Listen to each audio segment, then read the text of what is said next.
He told her, "I don't need a woman." She looked him dead in the eye and said, "Good. I came to work, not to wait." That's how two broken souls started to heal one heartbeat at a time. Elias Thorne's world was measured in the length of a fence line and the silence between heartbeats. His cabin stood alone in a sea of prairie grass that shimmered like water under the vast, hot sky. Inside, a single cot was neatly made, a single plate and fork were washed and dried on the rack, and the air was thick with the scent of solitude, clean and sharp as pine soap. He moved through his chores with a quiet economy that left no room for wasted motion or thought. He did not speak to his horse beyond a soft click of the tongue, and he did not hum as he worked.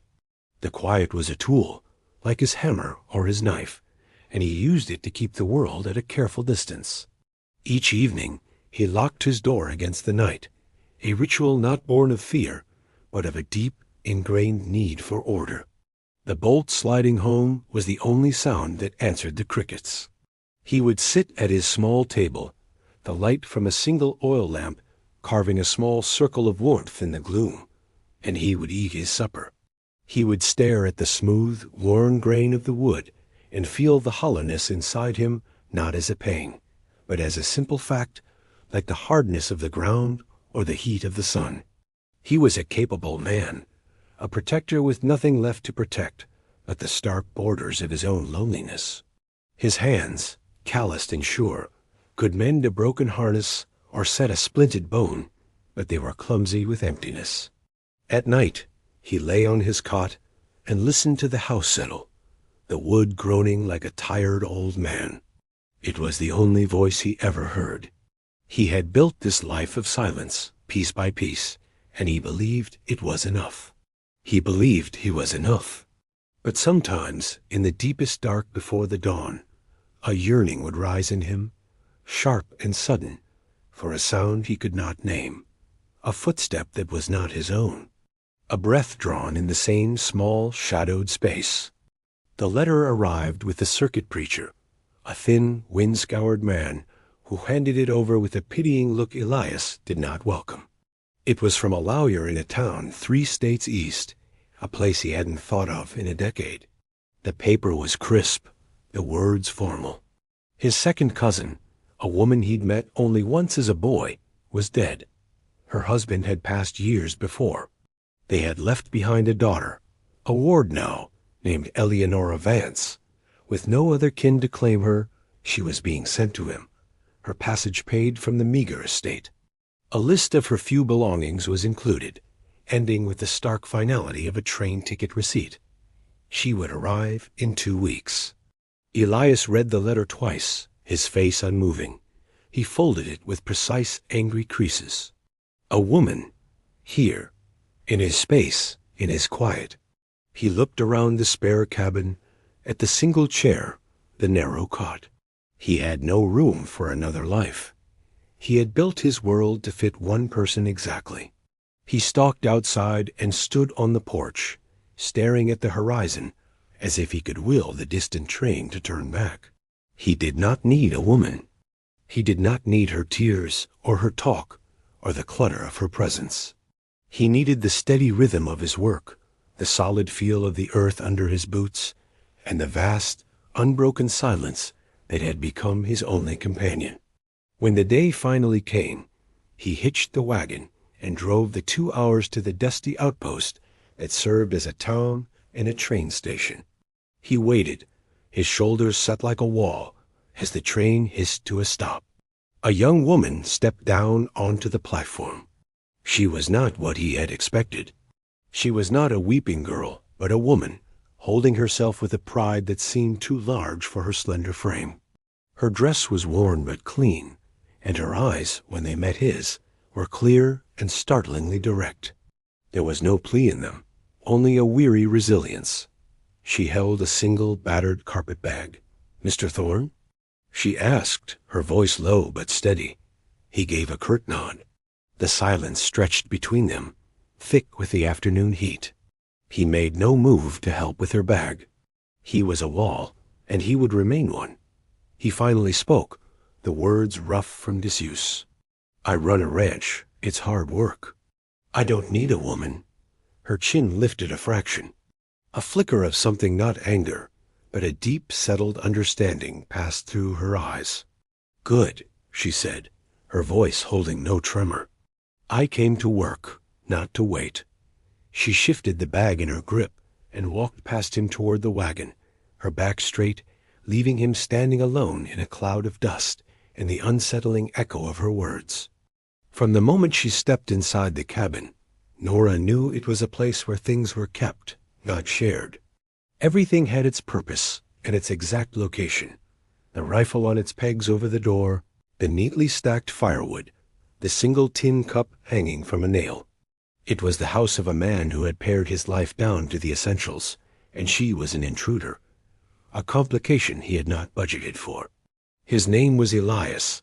He told her on the silent wagon ride back, the word clipped short as if he resented the breath it took to speak it. He had shown her the small cot, his own belongings now moved to a bedroll on the floor. This is yours, he'd said, and that was that. He did not ask if she was hungry or tired. He simply returned to his world of work, leaving her to find her place in his. She watched him from the cabin's small window as he moved about the yard. He was a man made of quiet angles and deliberate force. His hands were never idle. He fixed a loose hinge on the chicken coop, his movements efficient and sure.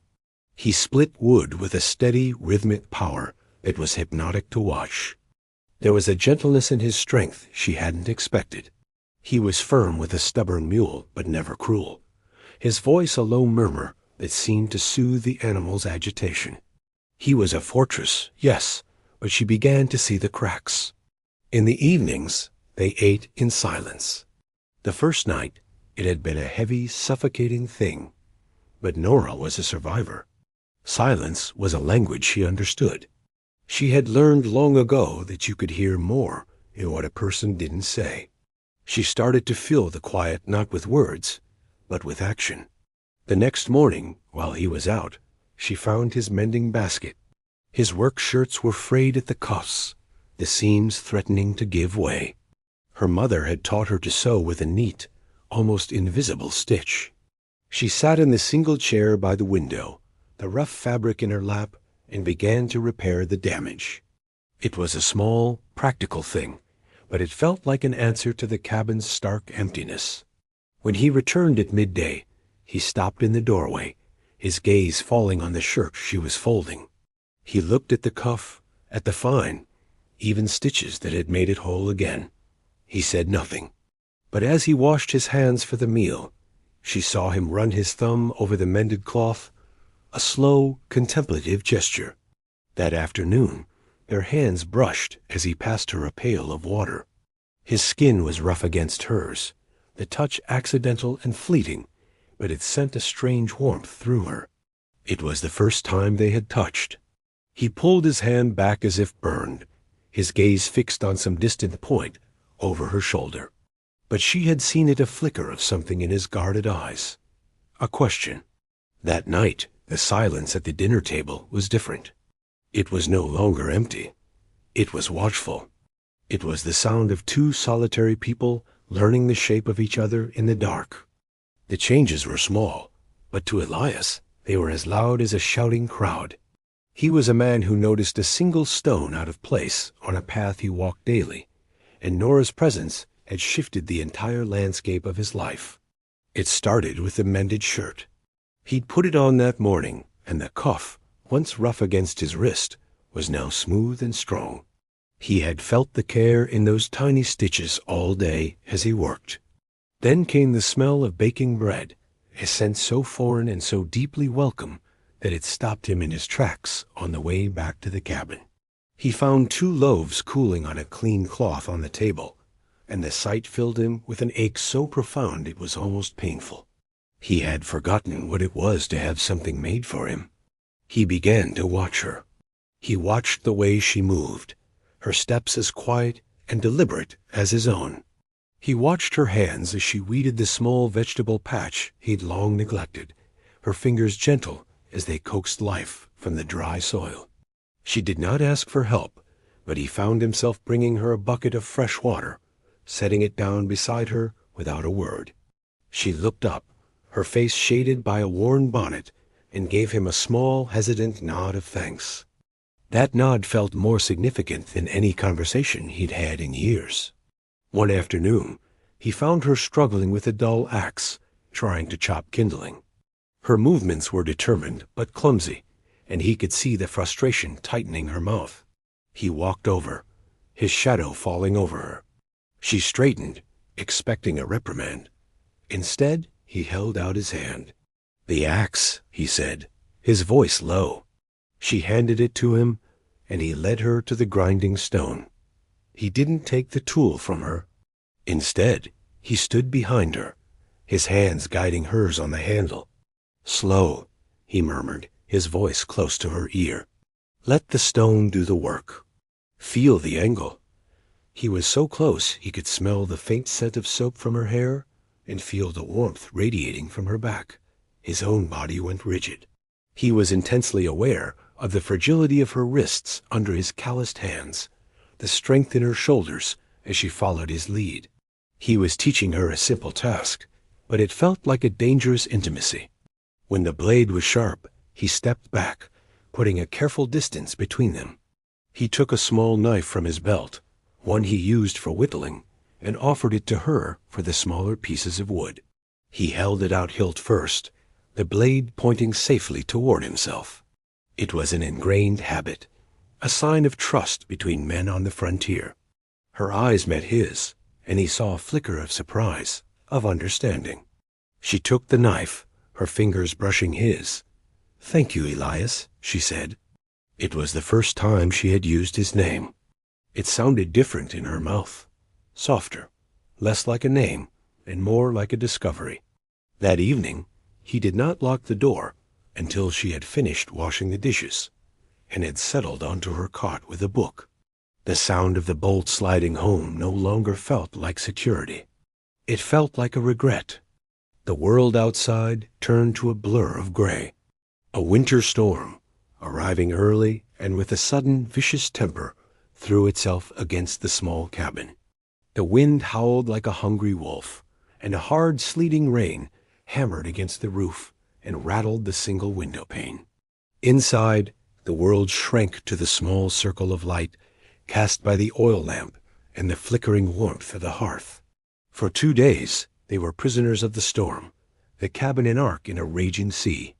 The cold seeped through the chinks in the log walls, a damp, persistent chill that clung to everything. Elias kept the fire roaring, but the drafts were relentless. He watched Nora from his side of the room. She sat on her cot, wrapped in her thin blanket, her hands tucked under her arms for warmth. A shiver would run through her from time to time, a small, involuntary tremor she tried to hide. She never complained. She read her book or mended a tear in her dress, her movements economical and quiet, as if trying to take up as little space as possible. But he saw the blue tinge to her lips, the way she huddled deeper into herself. He could not stand it. He had a thick wool blanket, a heavy thing he'd gotten in a trade years ago. He took it from his own bedroll, the fibers coarse and warm under his hands. He walked over to her cot. She looked up, her eyes wide in the dim light. He held out the blanket. "You're cold." It was a statement, not a question. She hesitated, her pride a visible thing. "I am fine."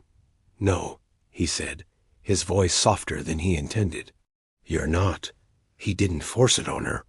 He simply stood there, offering. After a long moment, she reached out and took it, her fingers brushing his. The wool was heavy, and she wrapped it around her shoulders, her sigh of relief a barely audible sound.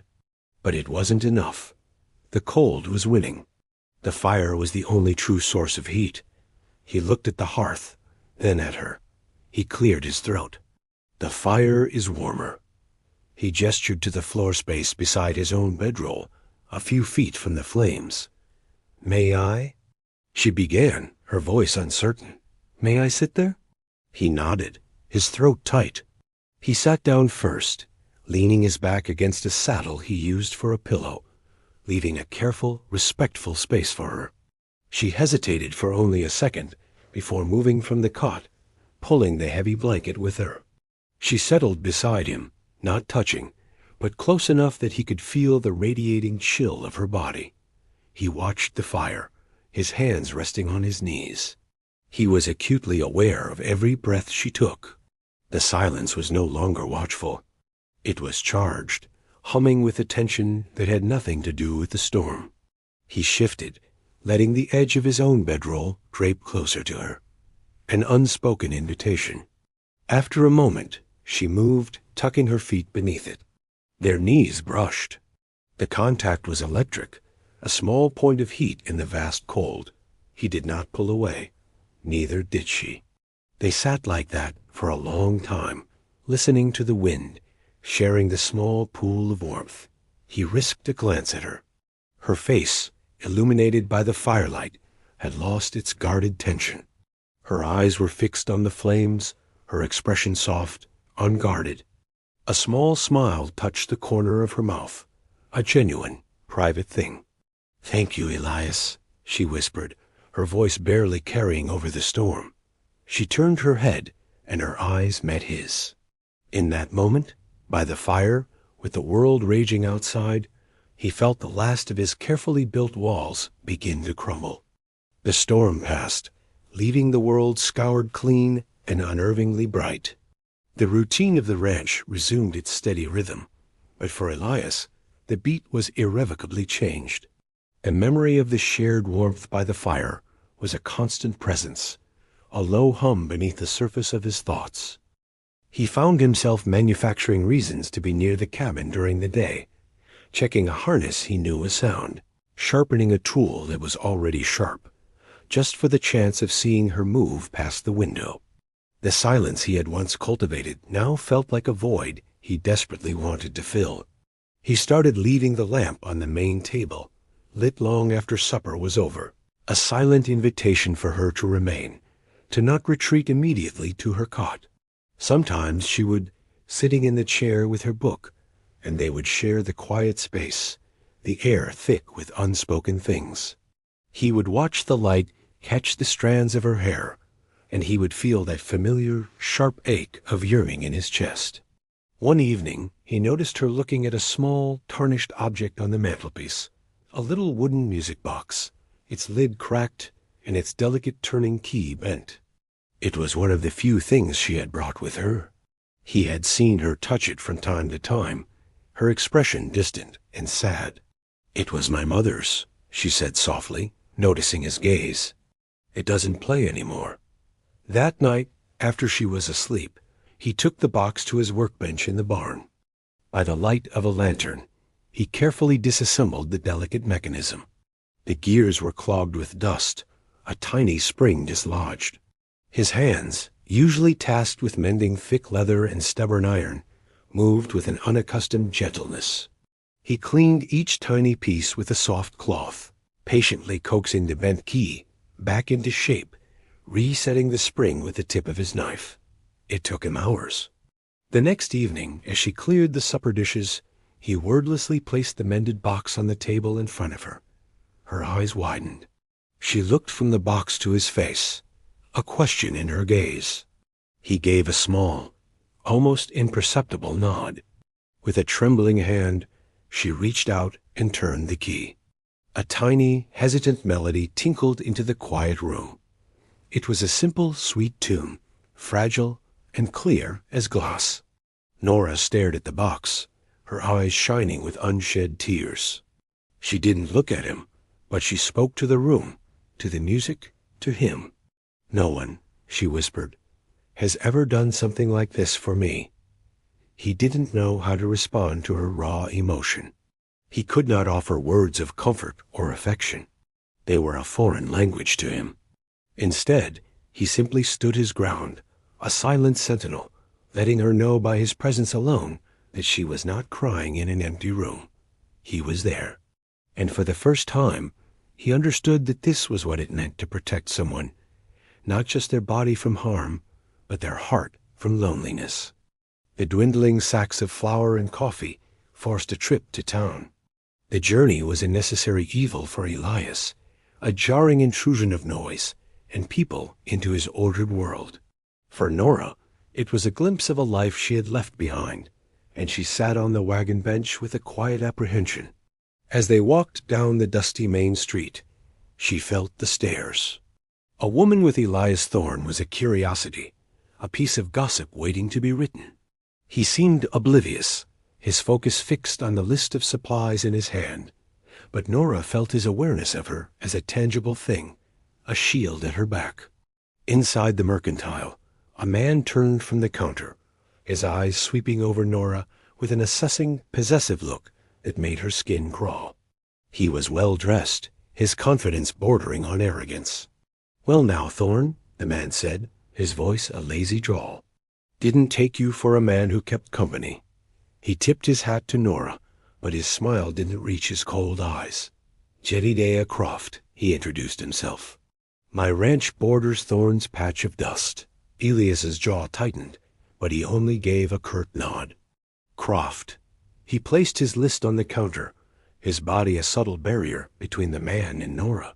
Croft ignored him, his attention fixed solely on her. "A pretty thing like you must get lonely out there, with this silent bear. You ought to visit a more civilized place. I'm having a social at my ranch next month." It was not an invitation. It was a demand dressed in pleasantries. "I'm not lonely," Nora said, her voice steady and clear. Croft's smile tightened. He took a step closer, invading her space. "A woman needs protection. Thorne's land is barely holding on. A smart woman knows where to find security." He reached out as if to touch her arm. Before his fingers could make contact, Elias moved. It wasn't a violent motion, just a simple, solid shift of his body. He stepped directly in front of Nora, blocking Croft's path completely. He didn't raise his voice. He didn't have to. The quiet menace in his stillness was more potent than any shout. He looked directly at Croft, his eyes like chips of granite. "She is with me?" he said. The 4 words hung in the air, simple, absolute, and undeniable.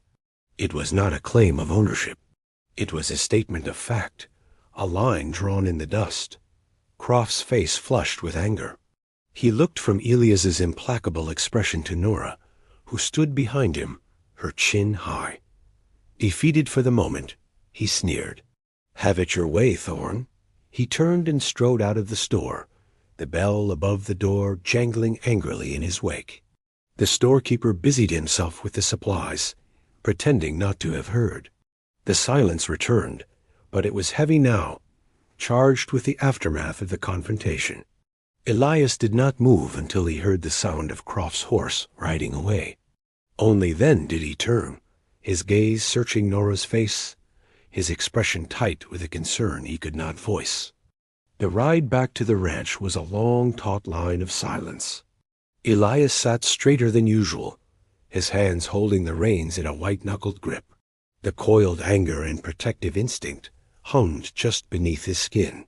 He kept replaying the scene in the mercantile. Croft's oily smile, his entitled reach for Nora. The thought of those hands touching her sent a cold fury through him. He was a man who solved problems with fences and foresight, and Croft was a problem he could not easily contain. He risked a glance at Nora. She sat beside him, staring straight ahead at the horizon, her hands clasped tightly in her lap. Her face was pale, her expression unreadable. He had acted on pure instinct, stepping between her and the threat, and now doubt crept in. Had he overstepped? Had he claimed something he had no right to? Had he frightened her as much as Croft had? When the cabin came into view, a small, solid shape against the setting sun, the tension in his shoulders eased slightly. This was his land. Here he could keep her safe. After they had unloaded the supplies and tended to the horses, they entered the quiet of the cabin. The lamp was not yet lit, and the room was filled with the soft gray light of dusk. He couldn't bear the silence any longer. "Are you all right?" he asked, the words feeling clumsy in his mouth. Nora turned from where she was putting away the flower. She looked at him, really looked at him, her perceptive gaze seeming to see right through his stoic facade to the turmoil beneath. "He did not frighten me," she said softly. "You did not frighten me." Relief washed over him, so potent it almost buckled his knees. He had done the right thing. She trusted him. He lit the lamp, the flame chasing the shadows into the corners of the room. The warm light softened the hard lines of his face. He stood by the table, his hands resting on the warm wood, needing to feel something solid beneath them. "A man like that," he began, his voice a low rasp, "thinks he can take what he wants." He looked at her, his eyes dark with an intensity she had never seen before. "I would not see you harmed, Nora." It was more than a promise. It was a confession, laid bare in the flickering lamplight. It was his heart, offered up in the only language he knew, the language of protection, of service, of unwavering devotion. He was telling her that her safety, her well-being, was now inextricably linked with his own. He was telling her that this silent, lonely house was no longer just his. She took a step closer, her presence filling the small space between them. She didn't speak, but he saw the answer in her eyes. She understood the vow he had just made. The air grew thick with all the words they did not need to say. The yearning that had been a dull ache in his chest for weeks now sharpened into a clear, bright point. He wanted to close the distance between them, to touch her, to feel the solid, living warmth of her, and know that she was real, and she was safe, and she was here. Jedediah Croft was not a man who took no for an answer. 2 days later, he rode up to the cabin, his horse a fine, spirited black that stood in stark contrast to Elias's sturdy work animals. He dismounted with an easy arrogance, his excuse a thin story about a stray calf near their property line. But his eyes were only for Nora, who was hanging laundry on the line. Elias came out of the barn, wiping his hands on a rag, his movements slow and deliberate. He positioned himself on the porch steps, a quiet, immovable obstacle. "Haven't seen your calf," Elias said, his tone flat. Croft ignored him. "Miss Vance," he called, his voice overly friendly. "A word, if I may?" "In private." He started to walk toward her. Nora stood her ground, a wet shirt clutched in her hands. She looked from Croft's predatory smile to Elias, who remained on the porch. He did not move to intervene. His gaze met hers, and in it she saw not passivity, but trust. He was letting this be her fight. He was honoring her strength. The realization settled in her, solid and warm. He was not her master. He was her ally. She turned her full attention to Croft. "Whatever you have to say, Mr. Croft, you can say it here." His smile faltered. "It's a private matter, a proposal for your future, your security." He took another step, his voice dropping to a conspiratorial whisper. "You can't want to stay in this ... hovel with him." He gestured dismissively toward Elias and the cabin. "I can offer you a proper home." This was the moment, the choice. Her life had been a series of things forced upon her. Loss, poverty, this journey to a stranger's home. But now, she held her future in her own hands. She looked at the small, sturdy cabin, at the newly mended fence line, at the man standing on the porch, a silent guardian who had mended her mother's music box and stood between her and a threat without laying a hand on her. She looked at his quiet strength, his unwavering respect. This was not a hovel. It was the first place she had felt safe in years. "I am home, Mr. Croft," she said, her voice ringing with a clarity that surprised even her. "Now I must ask you to leave." Croft's face contorted with rage. His entitled mask fell away, revealing the predator beneath. He lunged forward, grabbing her arm. "You'll listen to me, girl." Before he could finish, Elias was there. He moved with a speed that was terrifying in its silence, covering the distance from the porch in 2 long strides. He didn't strike Croft. He simply placed his hand over on Nora's arm and applied pressure. A wall of unyielding force. Croft's fingers were pried loose. Elias pushed him back, a single decisive shove that sent the other man stumbling. "Get off my land," Elias said, his voice a low, deadly growl. Croft, humiliated and outmatched, scrambled onto his horse and galloped away, shouting threats that were lost to the wind. The dust settled. The sudden violence gave way to a profound quiet. Elias's chest was heaving, his hands clenched into fists at his sides. He did not look at her, but at the spot where Croft had been, as if willing him to be erased from the earth. Nora stepped toward him, her heart pounding. The choice had been made. She had chosen. He turned to her, his face a mask of turmoil. "You don't have to stay," he said, the words costing him everything. "He knows where you are. I can take you back to town. Find you a safer place." He was offering her an escape, even now. He was giving her back her autonomy. She looked into his tormented eyes and saw his fear, not for himself, but for her. "I know," she said softly, closing the last few inches between them. She reached out and gently touched his arm, feeling the rigid muscle beneath his sleeve. "I'm not leaving. I want to stay." His eyes searched hers, looking for any hint of doubt. He found none. There was only the quiet, unshakable truth of her choice. Of their choice. The adrenaline of the confrontation drained away, leaving a heavy, vibrating silence in its wake. The threat was gone, but its echo remained. Elias stood on the porch, his gaze fixed on the empty horizon where Croft had disappeared, his body still humming with a protective rage he didn't know how to release. Nora came to stand beside him. She said nothing, simply shared the space, her presence a calming anchor in the storm of his emotions. After a long moment, he finally turned from the horizon and looked down at his own hands. They were trembling slightly. He clenched them into fists, ashamed of the display of violence, of the loss of control. Nora saw the tremor. She reached out, her touch tentative at first, and gently took one of his hands. She did not try to still it. She simply held it, her warmth seeping into his skin, her acceptance a quiet balm. "Come inside, Elias," she murmured.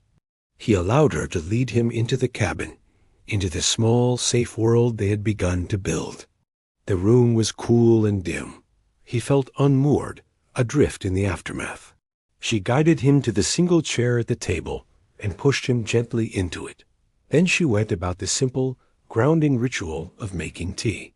He watched her movements, the clink of the kettle, the scoop of tea leaves, the splash of water. Each small, familiar sound chipped away at the hard shell of his anger. She brought him a steaming mug, her fingers brushing his as he took it. The heat of the ceramic was a solid, real thing in his shaking hands. She pulled the stool over from the hearth and sat before him, their knees almost touching. This was the aftercare, the quiet mending that follows a battle. It was in the tea she made, the way she sat with him in the silence, her steadfast presence a vow in itself. The tension in his shoulders began to ease. He took a sip of the tea, the warmth spreading through his chest. He looked at her over the rim of the mug. Her face was calm, her eyes full of a deep, unwavering strength. He had thought he was the protector, but in this moment she was protecting him from the jagged edges of his own fury. He set the mug down on the table. He reached out, his hand hesitating for a fraction of a second before he gently cupped her jaw. His thumb stroked the soft skin along her cheekbone. It was a question. An asking. He leaned forward, his gaze locked with hers, giving her every chance to turn away. She did not. Instead, she leaned into his touch, a silent and absolute consent. A soft, trusting sigh escaped her lips. "Nora," he whispered, his voice thick with all the words he could not say. Her name was a prayer, a promise, a final surrender of the lonely fortress he had guarded for so long.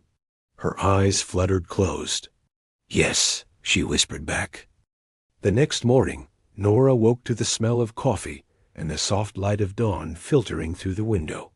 She lay still on her cot for a moment, listening. The cabin was quiet, but it was a different kind of quiet. It was not the sound of emptiness, but of presence. It was the soft scrape of a chair, the gentle hiss of the kettle, the sound of a shared life beginning.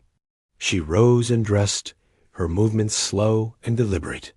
When she stepped into the main room, Elias was at the table, a mug of coffee in his hands. He looked up as she approached, and his gaze was steady, warm, and full of a quiet reverence that made her heart ache. There was no awkwardness between them, no uncertainty. The night had not been a storm, but a settling.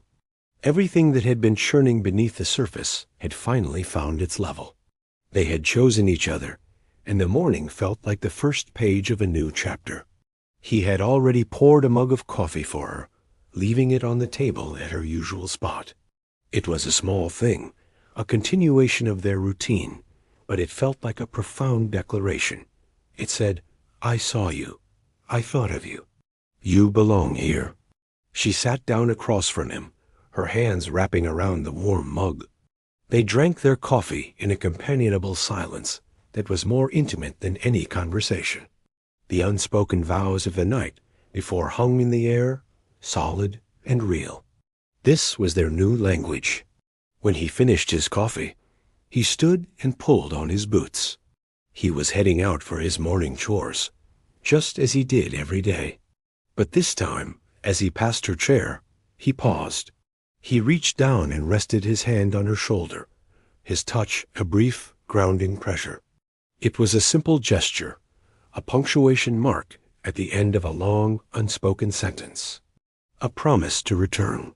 She watched him walk out the door, his silhouette framed for a moment against the brightening sky. She listened to his footsteps fade as he headed toward the barn. The cabin was quiet again, but she was not alone. She looked around the small room, at the mended music box on the mantel, at the 2 mugs on the table, at the sturdy lock on the door. It was no longer his space or a temporary shelter for her. It was theirs. It was home. She took another sip of coffee, the warmth spreading through her, and for the first time in a very long time, she felt utterly, completely safe. The harshness of winter gave way to the slow, gentle thaw of spring, and then bled into the long, hot days of summer. The prairie grass grew tall, and the sun beat down on the roof of the cabin. Inside, a new rhythm had taken hold, as steady and natural as the changing seasons. Elias and Nora moved around each other with an easy, practiced grace, their lives intertwined in 1,000 small, domestic ways. They spoke more now, but their words remained purposeful, their deepest communications still happening in the spaces between. A shared look across the dinner table held a whole conversation. A hand offered to help her down from the wagon was a quiet declaration of care. One afternoon, Elias began working on something just outside the cabin. He spent days digging new footings and laying a foundation of stone, his work steady and methodical. Nora watched him from the window, curious but unwilling to ask, trusting he would tell her in his own time. He was building an addition, a small room off the side of the main cabin. When the framing was up, she saw that it had its own large window, one that would face east. That evening, as they sat on the porch watching the colors of the sunset bleed across the sky, he finally spoke of it. He gestured with his chin toward the new construction. "I thought you should have a space of your own," he said, his voice low. "A room with a door that locks from the inside." He was not caging her. He was offering her autonomy, a sanctuary within the sanctuary they had already built. He was telling her that her independence was as important to him as her presence. "This window," he added, his gaze meeting hers in the fading light, "will catch the morning sun. I thought you'd like that." It was not a question. It was a vow. It was a future, framed in new timber and built on a foundation of solid stone. He was not just building her a room. He was building them a life, one sunrise at a time. Nora felt a swell of emotion so powerful it stole her breath. She could only nod, unable to speak past the lump in her throat. She reached out and placed her hand on his, their fingers lacing together. They sat in silence as the first stars pricked the deep purple of the sky. The house at their backs was no longer a lonely shelter against the world. It was a home, breathing with a quiet, steady love. And in the vast, open frontier, they had found their place together.